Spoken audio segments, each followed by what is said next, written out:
Welcome mga bay sa anumang kadahilan may kunting tanong la si bay, sa kung ano nga kaya ang mangyayari sa kung ano ang magiging tao pagkatapos ng kanyang kamatayan.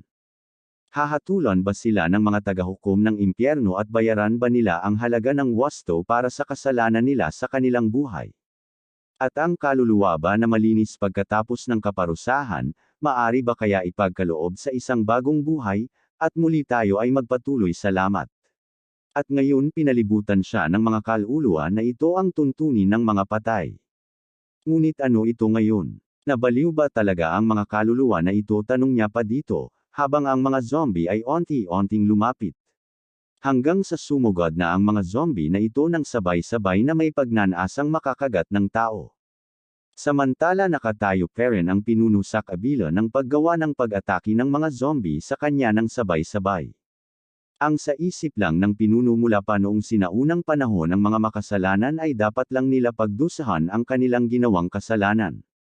Kaya nararapat nang silang bugbugin katulad na lang nito, kaya sapul sa uppercut ng pinuno ang isang zombie sa paggawa niya ng pag-atake sa zombie na ito. Abot hanggang kaluluwa ng zombie ang lakas ng impact ang natanggap niya mula sa suntok na yon. At inaatake niya pa ang nasa malapit na zombie gamit ang pag-swim ng kamay nito na may pambihirang lakas at bilis kaya naman walang magawa ang zombie sa pag-atake niya na iyon. Tapos dampain na siya ng isang zombie na kanyang ikinagulat sa paggawa ng aksyon na ito para sa kanya. Kaya nang galiit ito sa galit. Kaya naman pinagpawisan ang zombie nang makita niya ito, pero ganun pa man tuloy pa rin ang pag-abot ng kamay nito sa pinuno. Kasabay sa pagkaroon ng malaking kamausabay sa pagmaso nito sa zombie na may pambihirang bilis sa pagmaso sa zombie na yon. Kaya naman halos may upi ang mukha nito sa hapag ng sahig sa may kalsada kung delang matigas ulo ng zombie na yupisa na ulo nun sa lakas ng pagmaso sa kanya. At hindi lang iyon nag-bounce pa ito tumalbog pataas ang zombie. Samantala nakaabang naman ang pinuno sa pagmaso niya ulit sa zombie na iyon na may galit sa kanyang mga mapulang mga mata. Tapos minaso niya pa ito ng ikalawang beses sa paggawa ng parehong pag-atake sa zombie na iyon, na may kasamang puwersa at lakas sa pag-atake. At tumalbog naman ito gamit ang pag-bounce nito mula sa hapag ng sahig. Samantala kinuyam ng pinuno ang kamao nito ng may malakas na pagkuyam. Sabay sa pagmaso niya ulit sa zombie na may kasamang mapulang enerhiya dahilan ng pagkaroon ng liwanag na pagsabog sa atake niya na iyon. Dahil sa pagsabog na iyon nakalikha siya ng pagkalat ng makapal na usok sa paligid. Habang ang ibang zombie nakapalibot pa rin sa kanya, habang natabunan sila ng makapal na usok ng alikabok.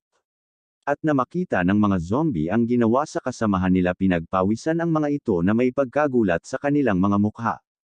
Tapos nagtanong ang pinuno sa kung bakit hindi daw sila nito inaatake, habang nagpalabas ito ng kanyang mapupulang enerhiya. Hindi naman makapaniwala ang mga nakapalibot na zombie sa kanilang nakita. Kaya nagtanong muli ito sa mga zombie kung sila ba ay natatakot sa pinuno, tanging ngiwi lang ang natanggap nito sagot mula sa zombie. Dahilan doon tinatanong niya ito ulit sa kung gusto ba daw ng zombie magkawatak-watak. Pagkatapos may ipinakita dito na may kumikinang sa kung anong bagay mula sa hindi kalayuan, na para bang nakadirection ito sa kanilang lahat. At nang may pag-atake nga ang nangyari na kanya naman itong naiwasan ng napakadali. Tapos napatingin siya sa kung saan may pagsabog na may pakapal na usok. Tapos lumapit ang Black Slime sa hari ng Underworld para kamustahin kung okay lang daw ba ito. Samantala series mode ang pinuno sa pag-isip sa kung anong bagay ang malapit ng tumatama sa kanya kanina lang. Habang tinitingnan ito sa lumiliab na apoy dahil sa may naramdaman siya mula dito simula pa kanina nang muntikan na siya matamaan sa lumilipad na pag-atake na iyon. At nang may onti-onting lumalabas na figure mula sa nagliliab na apoy sa kung ano ito, pati ang mga zombie nagtaka sa kung sino lang ang dumating. Pagkatapos gumagawa ng paraan ang Hulk sa paghakbang ng isang paa palabas sa naglilinggas na apoy. Tapos ipinakita na may pagdaloy ng kulay pula mula sa paglabas nito sa naglilinggas na apoy. At ipinakita ang paglabas ng zombie sa naglilinggas na apoy na may tubo bar sa kanyang balikat at may parang ulo ng tao sa kanan kamay nito sa paglakad niya.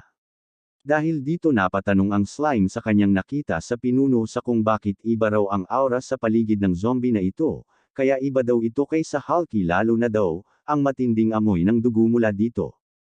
Samantala parang natutuwa ang zombie na ito batay sa kanyang pagkurbos sa kanyang mga ngiti, na parang natatawa lang ito. Pagkatapos inihulog nito ang bitbit niya sa hapag ng sahig na parang ng asar sa kanyang kaharap na pinuno.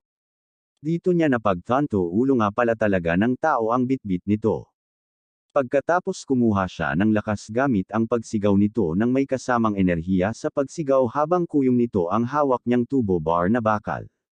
Tapos tumakbo na ang zombie sa kanyang pag-atake habang itinaas nito ang bakal sa paghanda sa pag-atake. Sa pagkakita ng slime sa ikilos ng zombie laban sa pinuno sa underworld ay napakomento siya na isang hamak na walang moralidad lang daw ang gumawa nito sa pinuno. At tanong niya pa dito kung dapat na ba siyang pumunta para patayin niya na ang zombie. Samantala nakatingin lang ang pinuno sa kung ano susunod na gagawin ng zombie laban sa kanya.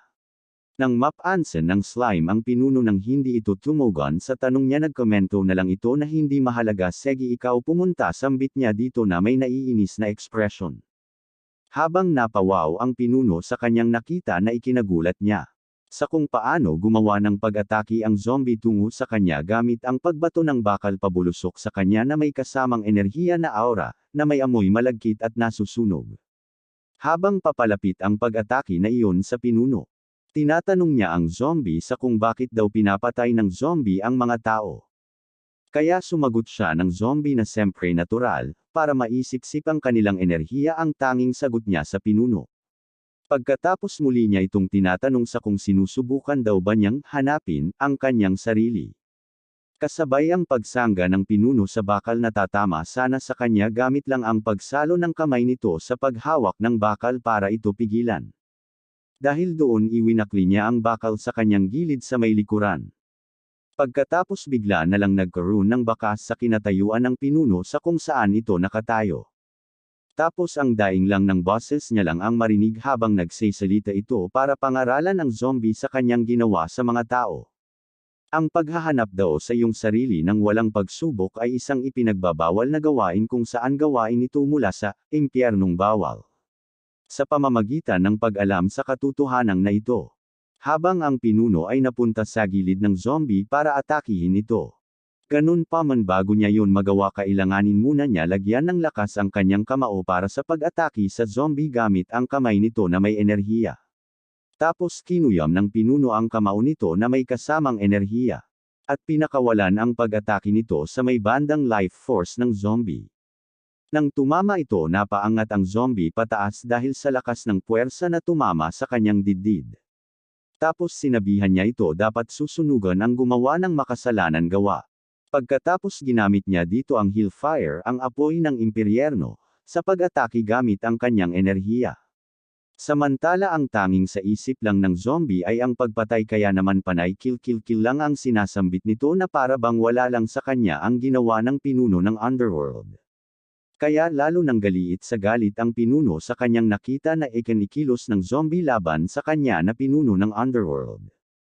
Dahil doon pinagsusuntok niya ito ng sunod-sunod na may kasamang enerhiya sa bawat pag-atake niya sa bawat pagsuntok sa zombie.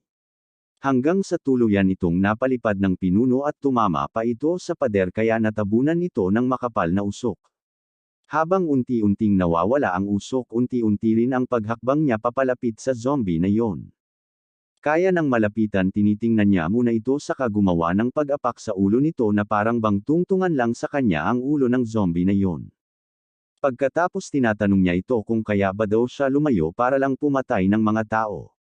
Baliw ka na bastard. At pinasundan niya pa ulit sa pagtanong sa zombie sa kung bakit niya daw ba sila pinatay, para daw ba sa pagkatawang tao nito.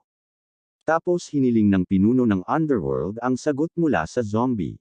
At sa kung bakit daw ba pinapatay nito ang mga tao habang pinagtatadyakan niya ito ng paulit-ulit sa pagtadyak niya sa ulo. Pero sa kabila ng mga pinagsasabi ng pinuno, ang tanging panglilisik sa mata lang ng zombie ang sagot nito. At bigla na lang itong tumayo mula sa pagkadapo niya kanina sabay sa pag-atake niya sa pinuno sa kung anong pag-atake lang ang ginawa nito. Pagkatapos gumagawa pa siya ng pangslas sa pag-atake niya. Samantala patuloy ang pag-iwas ng pinuno sa bawat pag-atake ng zombie sa kanya. Walang dahilan. Siya ay napakahina para sa isang taong sumisipsip ng enerhiya. Kaya na-overthink na ba siya? Habang tuloy lang ang pag-iwas ng pinuno sa pag-atake ng zombie. At tumalon ang zombie sa itaas na may dalang bato sa kanyang kamay habang ang pinuno ay nakatitig lang sa pagtalon ng zombie sa itaas. Kaya sabi niya dito na ipagbawal ang paggawa ng makasalanang gawa at ngayon gusto niya pa akong patayin dito, ito ay katawa-tawa, para sa kanya.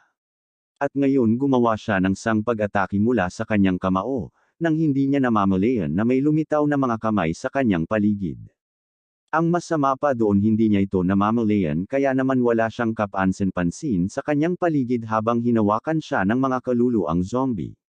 Kaya naman ang mapansin niya ito na kanyang ipinagtaka sa kung paano ito nakalapit sa kanya nang hindi niya namamalayan.